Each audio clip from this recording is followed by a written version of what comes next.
In today's podcast, you'll learn some boat and sailing vocabulary so that next time you're out on the ocean waves, you'll know what everyone's talking about in English. Welcome to Aprender Inglés with Reza and Craig.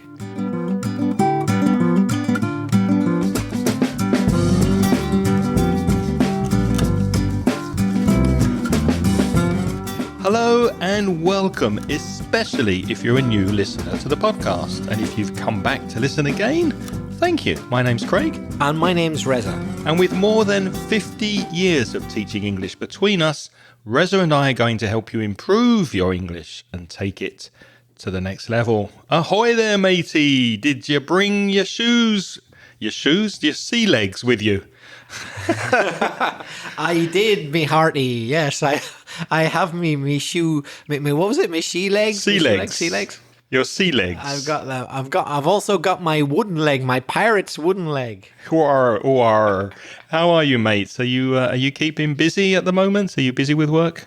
Everything ship shape and Bristol fashion. What does that mean?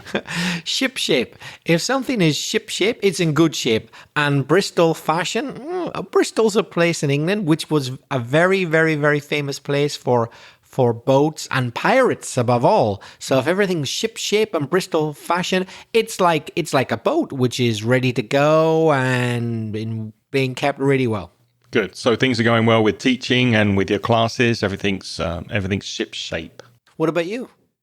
Yes, things are going well with my conversation courses. Thank you for asking. I'm also doing quite a few private one-to-one students at the moment that are focused on short-term goals. You know, things like job interviews, presentations at work, maybe a Cambridge speaking test. So I'm doing the conversation classes as usual to help people with their speaking, and also some more focused private classes too.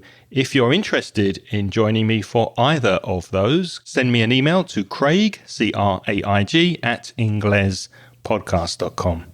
I'm actually not taking on any more private classes at the moment, and I know some of you have been in touch about it, and I'm sorry if I haven't got back to you yet. I've got back to most people, but perhaps there's a few people haven't heard from me. It's simply because I just don't have the time at the moment, but very soon I will be in touch when I free up a bit more time. So sorry if you haven't heard from me yet, but you will get a reply someday soon.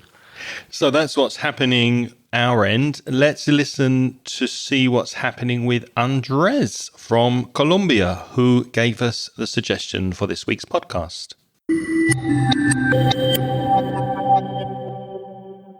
Hey Reza, hey Craig, this is Andres from Colombia.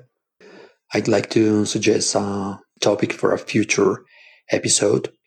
I was talking with a friend from the States. He was visiting me and we were at this lake and we were just talking about boats, and I realized that I don't have enough vocabulary connected to sailing.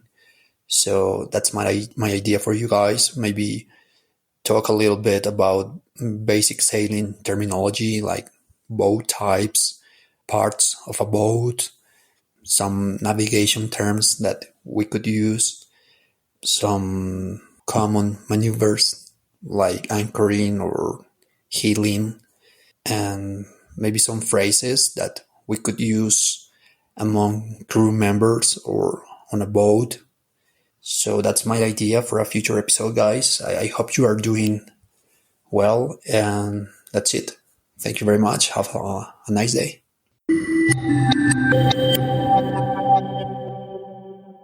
So it's all hands on deck for some smooth sailing following Andres' message. Thank you very much for your idea, Andres. Any comments, Reza?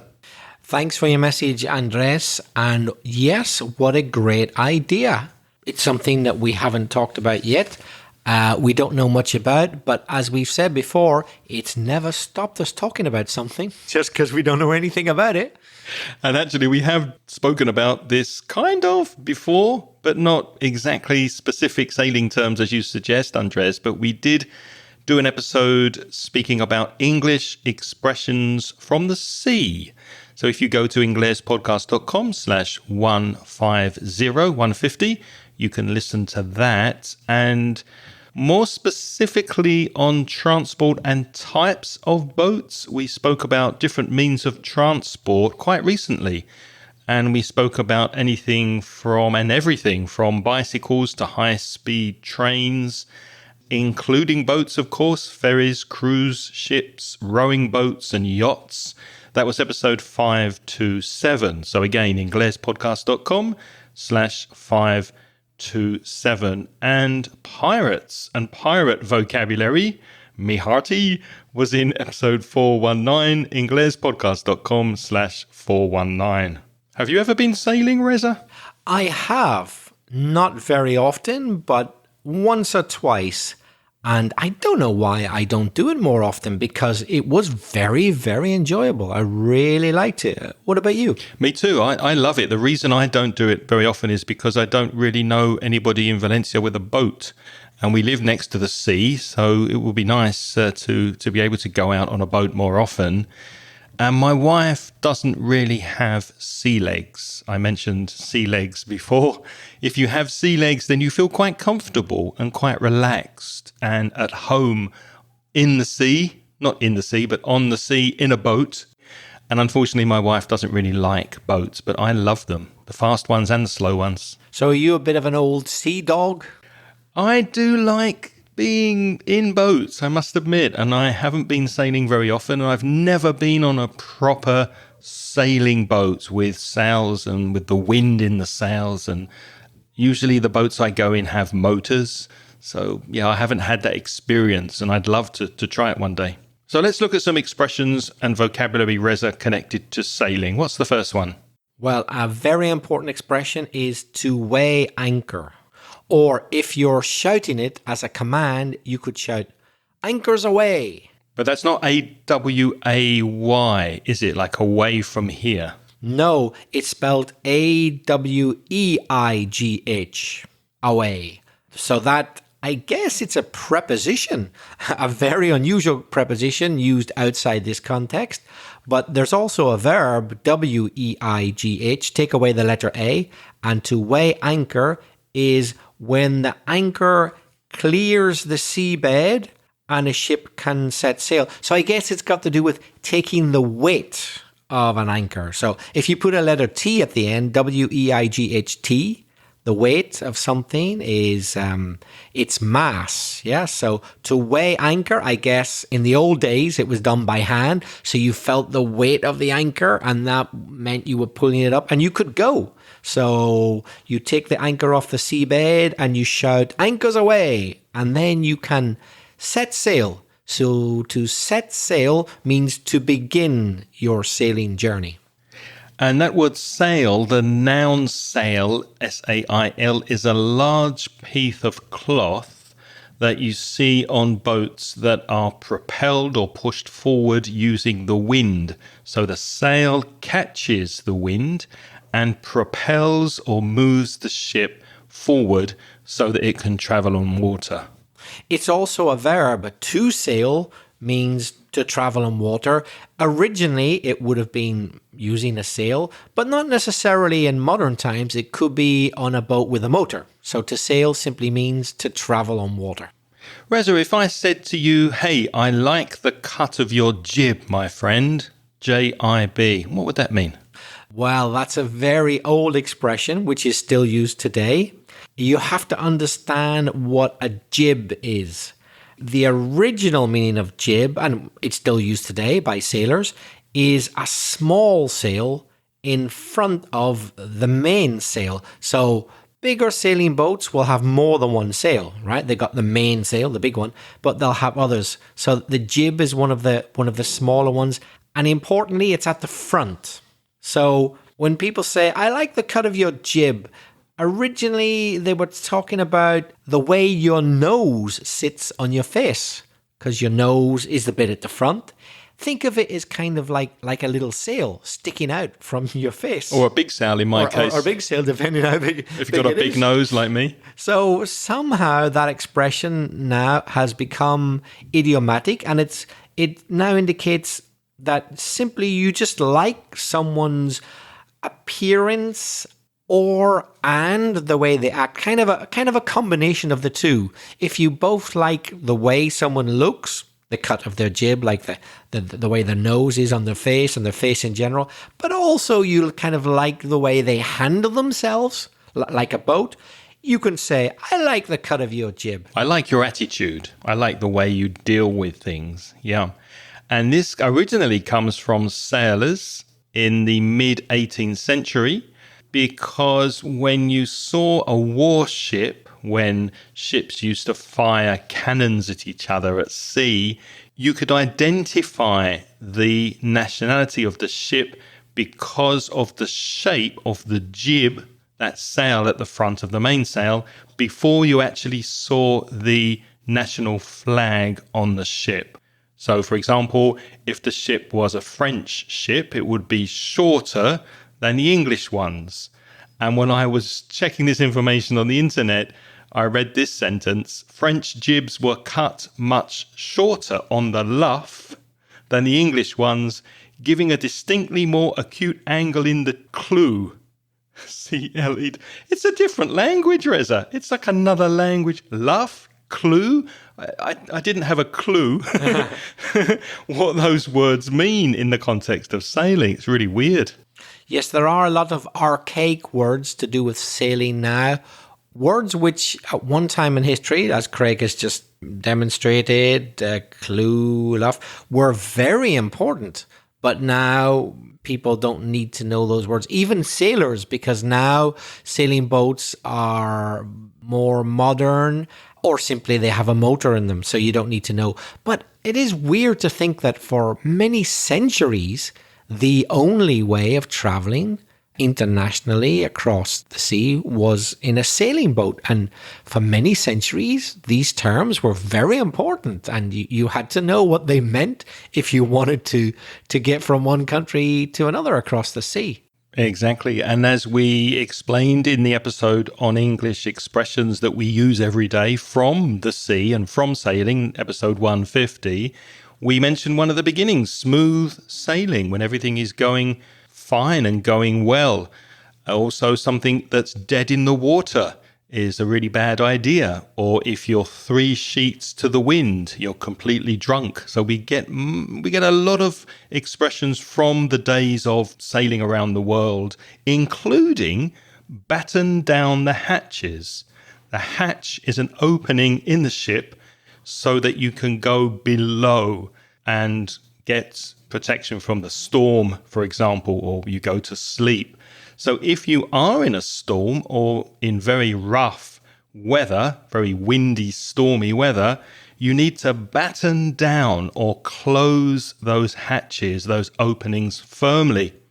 And we use that expression quite often, don't we? To batten down the hatches, to make sure everything is secure, everything is safe, everything is okay. Yes, so it's used idiomatically, but it is still used on sailing boats today. It can be used in its original sense still. If you're literally caught in a storm on a boat, you really should batten down the hatches and get below deck.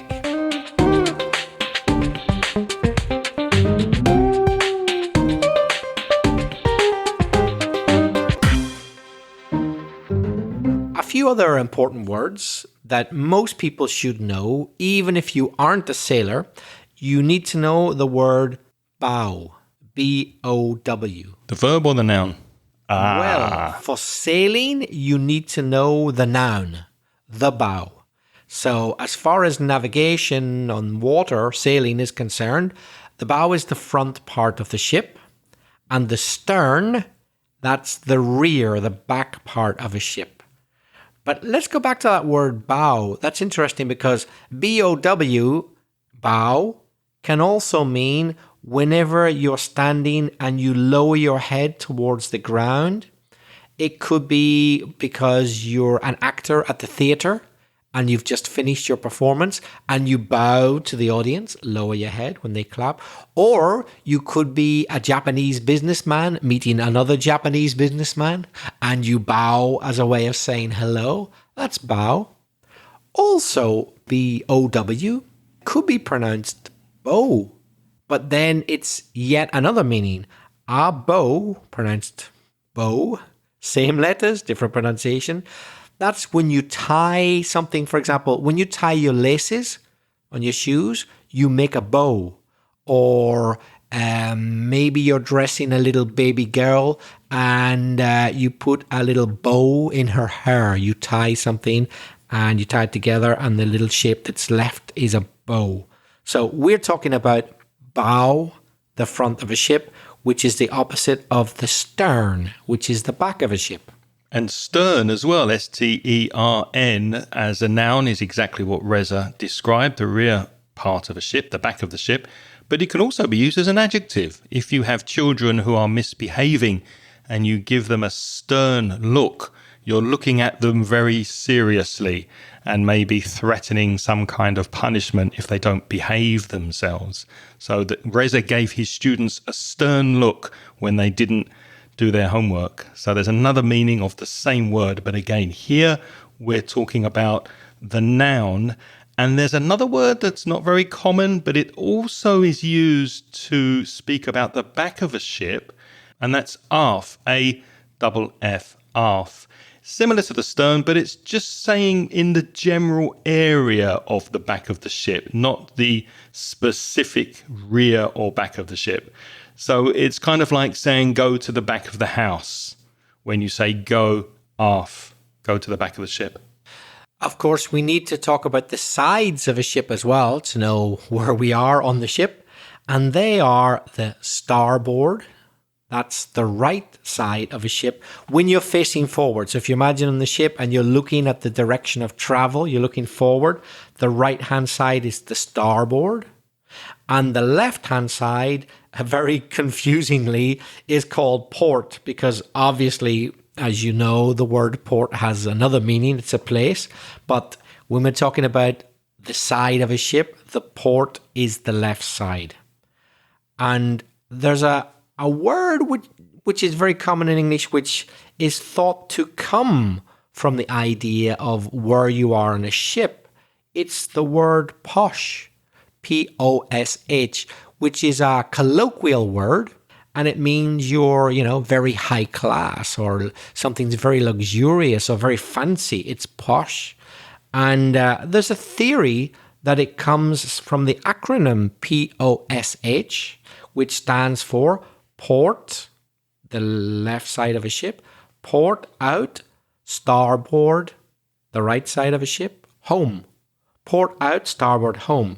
And the explanation for that is that in the days before airplanes existed and you wanted to travel to the United States or Canada, you had to take a liner, and the most expensive tickets were going out from the United Kingdom. You would be on the port side, and coming home, you would be in the starboard side, I guess to do with the sun and shade and that type of thing. So those were the most expensive tickets, the fancy tickets, and it's thought we get the word posh from that. Well, I looked into that when I saw that you'd added this to the notes of the podcast, Reza, and I did a little bit of research. There's no actual evidence to back up and confirm this story.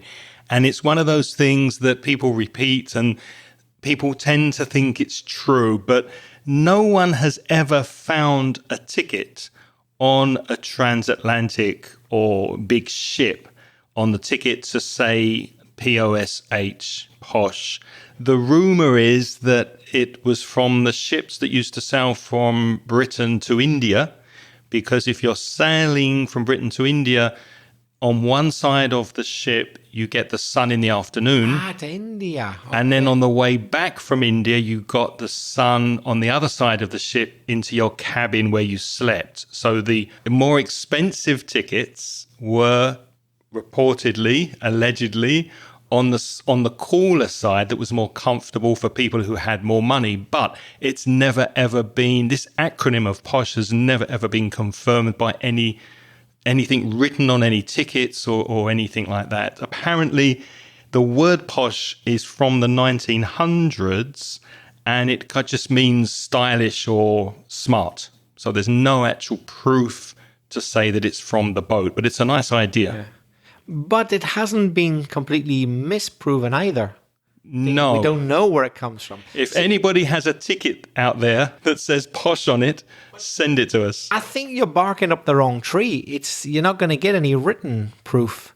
It would have been the sort of thing that the crew said. It would have been used as a shorthand. So they didn't write, oh, it's posh, write pijo on the ticket. It would have been the crew kind of pointing discreetly at someone going, posh. But they would have to have confirmation on the ticket so that they changed cabins on the return journey. It would have to say something on the ticket so that the expensive ticket say, okay, this person has paid more money.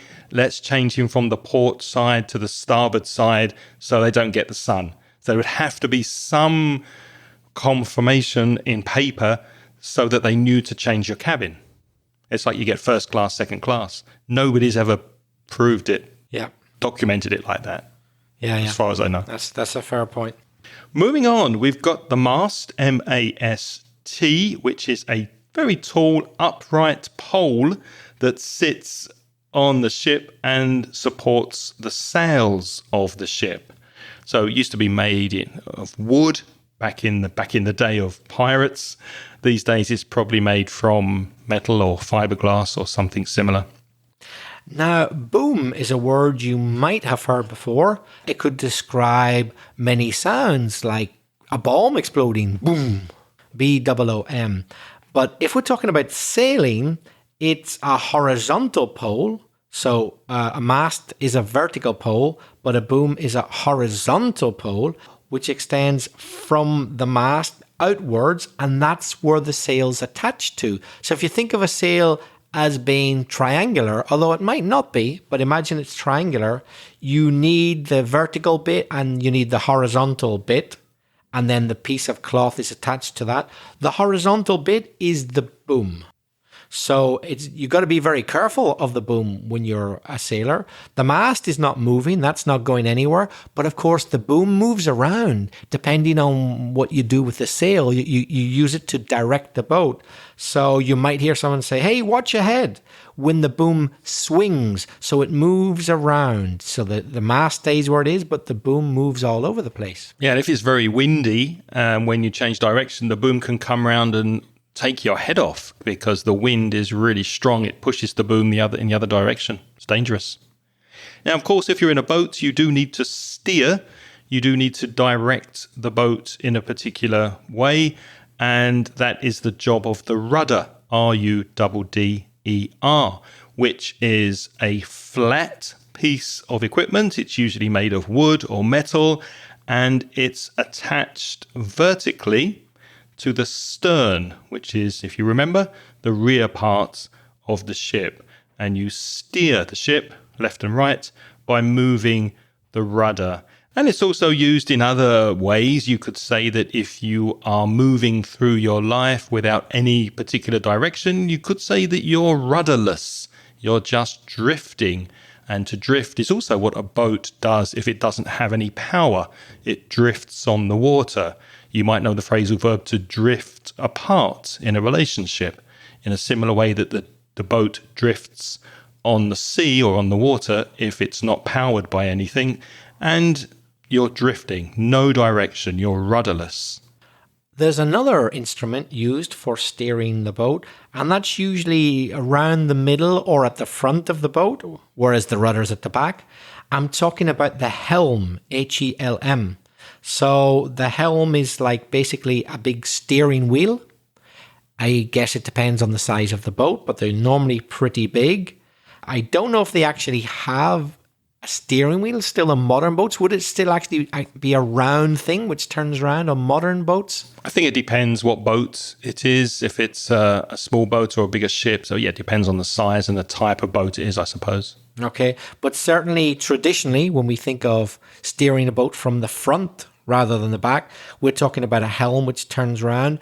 And you won't be surprised to hear that it's also used in an idiomatic expression as well. To take the helm could be literally to grab that steering wheel and steer the boat, or it could be in any situation just to take control, like the captain of a boat. So if you take the helm, or you're at the helm, you're the one in control, you're steering things, you're directing things. Another word that's connected to the parts of a boat or a ship is the keel, K-E-E-L, K-E-E-L, which runs under the ship or boat. It's the main structural part or member of a ship going lengthwise along its bottom. So from the front to the back or the bow to the stern, it's the structural part of the ship, the keel. The next word is a word which is quite dear to me. It means quite a lot to me. And that is the word hull. Because of the city in the UK? No. Although perhaps I have a connection, I don't know. But Hull, hull, is the main body of a ship. If it helps, I know the Spanish word is casco. Goodness knows what it is in other languages, but it's the main body of the ship, the big bit, the bit not at the bottom or at the top, but the main kind of curved bit, if you like. That's the hull. And the reason it means quite a lot to me is that it's my mum's surname, what we call in English maiden name. So yeah, there's quite a big difference between Shah and Hull. I appreciate that. And also because my grandfather worked in the shipyard in Belfast. Not on the Titanic, I hope. He worked in the place where they made the Titanic. Oh, really? But he started about 15, 20 years after they made the Titanic. Because if he worked on the hull of the Titanic, then he might have some answering to do. He would do, wouldn't he? Yeah. He did work on hulls, I'm sure, but he started, as I say, 15 or 20 years after the Titanic, which was made in Belfast. So his name was Mr. Hull, and he worked in a shipyard making hulls. So it means quite a lot to me, actually, that word. Interesting. Okay, the next word we have is deck, D-E-C-K, which some of you might know. The deck is the flat surface covering the hull of the boat. So it's the part you stand on or sit on or lie on when you're on a boat. You might know the expression all hands on deck, which is what they used to shout in the days of sailing ships and pirates, where maybe there was a storm and they had to batten down the hatches, or maybe they were going to war and they had to get the cannons ready to fire. All hands on deck, meaning all the sailors go to your positions. The deck of the ship, the top floor surface covering the hull of the boat. Now, as I said earlier, I haven't been sailing much in my life, unfortunately, but it was only about 10 years ago that I discovered that on a small sailing boat, it's quite difficult to walk on the deck. Not many shoes are very suitable for it. They just won't give you the contact that you need. In English, there's a thing we call deck shoes. They're shoes which were originally designed for use on sailing boats, not by professional sailors, but more for leisure, because they grip, they stay well connected to the deck. But apart from that, I discovered about 10 years ago that certainly in Spain, the tradition is to not wear anything. When you're walking on the deck of a sailing boat, it's best just to go either barefoot or with deck shoes, because nothing else really works. Had you heard of that? Yeah, because the decks do get slippery, especially if they're made of wood, if they're varnished and they're polished, or if they're made of fiberglass. They get very, very slippery when they're wet. Now, if you go on long journeys, you might have to sleep on your ship, on your boat. And where do you go? You go to the cabin. So the cabin, C-A-B-I-N, the small room on a boat or a ship. If you take a cruise on a cruise ship, then you'll probably book a cabin so that you can sleep. And it's sometimes called a berth, B-E-R-T-H, the same pronunciation as B-I-R-T-H, your date of birth, exactly the same pronunciation. But here with an E, berth, that means a place where you're going to sleep. So if you have a 6-berth cabin, maybe it sleeps 6 people, or a 6-berth boat would have enough room for 6 people to sleep. Now, most boats or ships of any considerable size will need a kitchen to feed people. I guess you could call it a kitchen on a boat, but we have a special word for it. It's usually called the galley, G-A-L-L-E-Y. Basically, it simply means a kitchen, but on a boat. When you are on a sailing boat, the wind blows usually in one direction. So it's very easy if the wind's behind you because the wind will fill the sail and you'll go forward. However, sometimes you need to do something which is called tacking, Tacking, which is a way of moving against the wind or at an angle to the wind, and you maneuver in the sailing boat by turning the bow into the wind, which is kind of like a zigzag, if you can imagine changing constantly from one side to the other side, moving the rudder and steering in and out of the wind so that you're moving forward. That's called tacking. We've already mentioned the double use of the word port. It can be the side of the boat. It can also be, as I'm sure nearly all of you already know, a place where ships can dock or unload cargo. So to dock, D-O-C-K, means to whenever the ship arrives at the place where it's going to be stationary for a while, which can also be called the dock. So it can be a verb or a noun. So when a ship docks at the port, it can load, take on, or unload, take off, cargo. Remember, all of these words and expressions and the explanations can be seen in the show notes to this episode. Go to inglespodcast.com/543 and you'll see a list of all of these words. Our next word is boy. It's not spelled B-O-Y, but the pronunciation is the same. Boy, it's spelled B-U-O-Y. And you've probably seen them close to the beach or close to a port or a marina. They float and they mark areas of the sea. They're often used to guide boats into a harbour or into a marina, for example, or maybe to warn boats that they're getting close to rocks or something similar. So a buoy, B-U-O-Y, that's what it is. It's floating on top of the water and it's there to help the sailors. Our next word is moor, M-O-O-R. And if we're talking about sailing, it's a verb. It means to secure a ship to a dock or maybe even to a buoy, to keep it stationary somewhere. That is to moor. So you'll need ropes if you want to moor a ship. There is another meaning of moor, completely different. Dartmoor, or the moors in England, the Yorkshire moors, are places where there's very, very little vegetation, very barren, open areas on high land. They're also moors.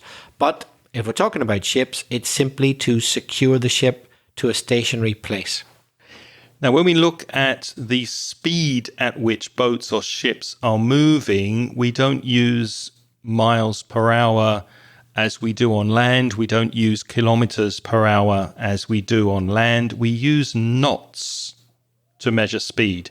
Knot is spelled K-N-O-T, so there's a silent letter there, a silent K, knot.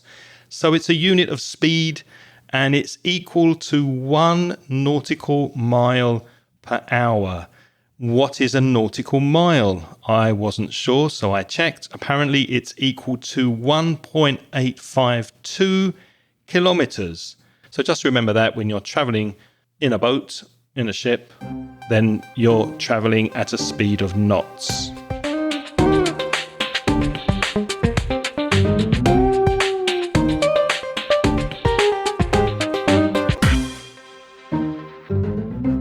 Now, obviously, there's lots of types of boats and ships, but we're not going to mention them all because, in fact, we've already mentioned quite a few types of boats and ships, as Craig said earlier in a previous episode, two episodes, in fact, about the sea and different means of transport. Craig already explained that at the beginning of this episode.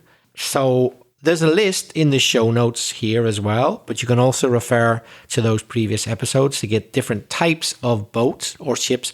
Or we could use the word vessel. V-E-S-S-E-L is a boat or a ship. But we'll let you look at the notes by yourself. But what might be more useful is to talk about the difference between three very important words. We already mentioned the word dock, but very similar words are quay and pier. Craig, how would you describe the difference between those three? Yeah, they're sometimes confused. The first thing to say is that key is not spelled K-E-Y, like the key to your door. It's spelled Q-U-A-Y, but the pronunciation is key. And it's a platform that's built or constructed along the shore, made of concrete, stone, or metal. And it's a place where ships and boats can come into dock parallel to the shore when they need to load or unload cargo. So imagine there's a big cargo ship that's bringing food or other things into a country, then they will stop at a quay and then they will load or unload whatever they need to from the dock. What's a pier? Now, if I was using the verb to peer, that would be different. P-E-E-R is a verb, to peer, which means to look at someone in a strange way. We're not talking about that. We're talking about P-I-E-R. That pier is a long, narrow structure that extends from the shore into the water. So a quay was parallel to the water, right? But a pier extends into the water, and it's usually built on piles, so things in the water to keep it above the water. And it can be used for docking ships. It can also be used for fishing. You can fish off a pier, or leisure activities. You can simply jump off a pier into water. So that's P-I-E-R, pier. And the last word we mentioned, dock, I did mention that before when I was describing quay. It's a place for ships to stop and load and unload their cargo. In British English, though, it can mean an enclosed area of water in a port. So, for example, if you go to London, you might want to visit St. Catherine's Dock, which is an enclosed area. It's cut off from the sea, from the River Thames. So it can be a closed area where also you can load and unload things or even build ships and repair them. In American English, slightly different meaning. It can refer to the area next to a man-made structure where boats are kept. We can also say moored, M-O-O-R-E-D, where boats are tied up. And Craig, what does a docker do? A person who's a docker works on a dock. So that's the name of the person whose job it is to load and unload cargo onto ships. So that's their place of work. Dockers work on a dock. A very important job. I remember when I was a kid growing up, okay, there were certainly already planes. I'm not that old. But people didn't fly as much as they do now. And if dockers went on strike, which they did in the 1970s and 80s and 90s a lot, that caused a lot of problems. It still does for any economy. If dockers don't work, that means you can't load or unload the goods. So they can bring an economy to a standstill. Especially these days with container vessels that bring in those huge metal containers full of food and other products. It's the dockers who operate the big cranes to take those containers and put them on the dock. Other words that may cause confusion, we mentioned port before, but there is a difference between a port, a harbour, a bay, a gulf, a cove, and a fjord. Reza, what's the difference? Let's tackle the first one. What's a harbour? Yes, it's logical, I think, to talk about a harbour before a port, because a harbour, H-A-R-B-O, then add a U if you're British, but don't add a U if you're American. H-A-R-B-O brackets U brackets R. Same pronunciation, but different spelling. It's a sheltered area. So sheltered means away from the elements or where the elements, the wind, etc., don't bother you so much. It's a sheltered area where ships can drop anchor. That's the opposite of weigh anchor, when you put the anchor down to stop. It's where they can drop their anchor safely. And harbours can be natural They don't have to be man-made. Some of them are made by men. They're artificial, but some of them are completely natural. It's an area where you can naturally shelter from the sea, perhaps. Whereas a port is a little bit more than a harbor. It's a dedicated area where they handle ships and trade in general inside the harbor, if you like. So the harbor could be like the general area where there's shelter, and within that area they build a port. And so that's the place, the port is the place for loading and unloading the cargo. So I suppose one part of the port would be the dock, specifically the place where they physically do it. So usually we think of other commercial activity where there's a port, railways, roads, that type of thing. Our next word, bay, is an inlet from the sea. So it's again protected from the elements, the wind, bad weather, and the land kind of curves or comes inwards or inside the coast. So it's a protected area. Reza, here's a question for you. Do you know why seagulls fly over the sea? Seagulls? Oh, don't know. Why do they? Because if they flew over the bay, they would be bagels. Very good. Very good. A large bay, a very big bay, is a gulf. So you've heard people talk about the Gulf states or the Gulf of Oman, for example. So very, very big inlets from the sea. Gulfs are big bays. Be careful of the spelling of Gulf. It's Gulf, whereas the sport Golf is with an O, so Golf. So if a gulf is a large bay, a cove, Cove, is a small bay, a small coastal inlet, a small indentation from the sea. Now, the next word is something which I've never seen in real life, but I believe Craig has been lucky enough to see one or two, and that is a fjord. FJ, you don't often get F and J beside each other in English. FJORD. It's not English. That's the point, yeah. So it's a Norwegian word. So it describes something which you'll typically see in Norway. That long, narrow body of water you get between two hills or mountains with a bit of sea in the middle, that's a fjord. And they were actually formed originally by moving glaciers. So Craig has been lucky enough to see Norwegian fjords, but I haven't yet. I'd like to someday. They're very, very beautiful. Where in the world, apart from the fjords, would you like to go sailing if you could take a boat somewhere? Oh, good question. It depends what for. If I was just relaxing, having a good time, taking it easy, I'd like to cruise around the Mediterranean, but not on a cruise ship, on a sailing boat. That'd be nice. But if I wanted to see rough seas and really feel at one with nature, probably the North Atlantic or somewhere like that, somewhere rough. But when you say on a sailing boat, would you like to be active in actually helping to sail the boat and maybe take the rudder or move the boom and take down the sails, etc.? Or would you just like to be a passenger, a passive passenger? I'd like to help a bit. Not like a professional crew member, but maybe help out a little bit. You know what I mean? Just to feel useful. What about you?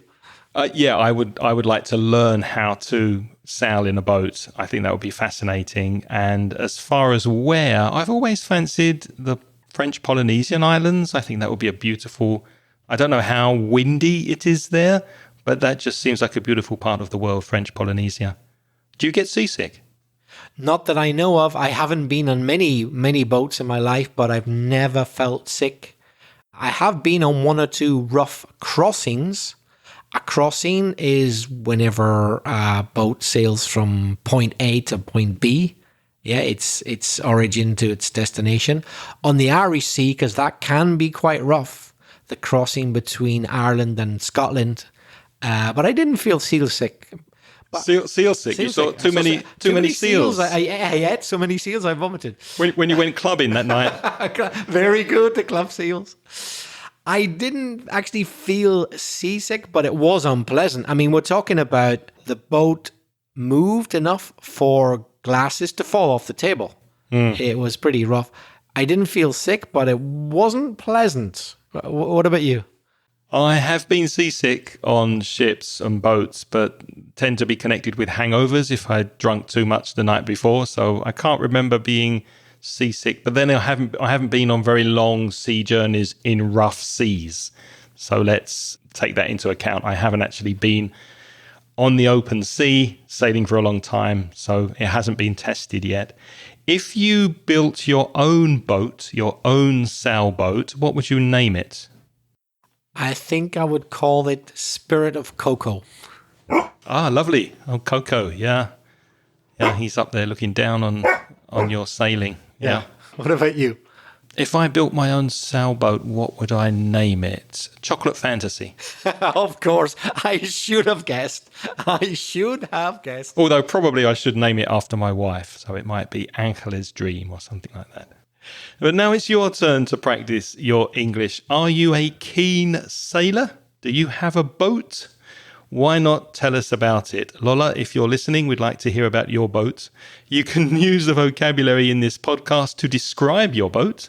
Send us a voice message and we'll include it in a future message. You can contact us via the SpeakPipe service. Go to speakpipe.com/Ingles Podcasts. There's a link to that in the show notes at inglespodcast.com/543. What about emails, Reza?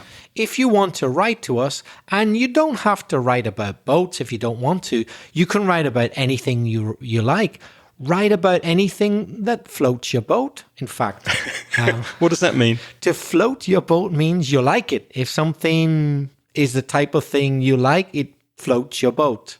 So if something floats your boat and you want to tell us about it, write to Craig@inglespodcast.com or me, belfastreza@gmail.com. And if you're a Spanish speaker and you would like to improve your English with free and paid resources, visit the Mansion Ingles website at mansioningles.com. And for paid products, you can browse the online store at store.mansioningles.net. As always, we'd like to say thank you very much to all our Patreon supporters. That's Patreon. They help us through the Patreon program.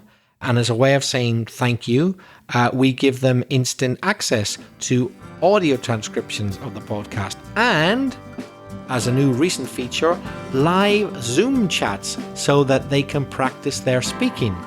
If you're interested in the scheme, have a look at the link in the show notes. It's patreon.com/Ingles Podcast.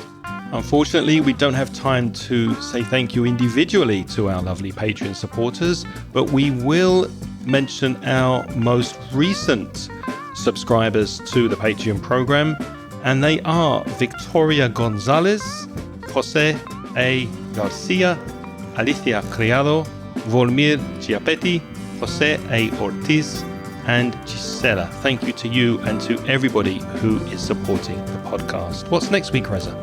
Next week, we're going to talk about the prepositions for and to. Hopefully that will be plain sailing and all hands on deck next week. Thank you for listening this week. Have a wonderful week. Until next time, it's goodbye from me.